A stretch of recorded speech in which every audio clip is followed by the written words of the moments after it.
तोरा बाप माई इनार में कूद गई डाल दे फेसबुक पे जी बुला आए तू कौन लड़का का मुठला रहा मुसर चल कम मुठ खाना अरे मुसर तो मुसवा में क्यों करे तोरा बाप माई मुसवा में क्यों करे हम तक तेला लगाओ था एगो चाची चल जाता है मुसर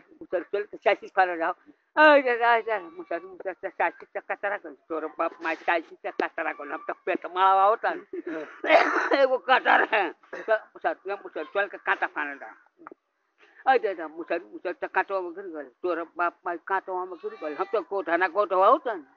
एगो बकुलावा में उसे बड़ी बहु हाँ बकुलावा एगो बकुला रहा एगो बकुला कमाई रहा है अब बकुला उड़ाट बकुला को चावरा में बकुला को ओकरा छटका में मछली मारे का बकुलवा के अब बकुलवा मछली मार के लिया कहलस का ए माई मछली पका दे हाँ भाई क्या कर रहे मछली तो मार सब भूख रहा है मसाला वसाला सब कुछ चल रहा है ए बबुआ तन मछलिया लगाओ तन पानी के जाता है बकुले तक का हमारा भाई पानी के कोई लकी ना कोई तो मछली मचा चौरा खाएं अब बकुला कराई उतार के घर में धरा लकी बार बकुला मछरिया भातवा गो बकुला मछरिया भातवा गो बकुला मछरिया भातवा गो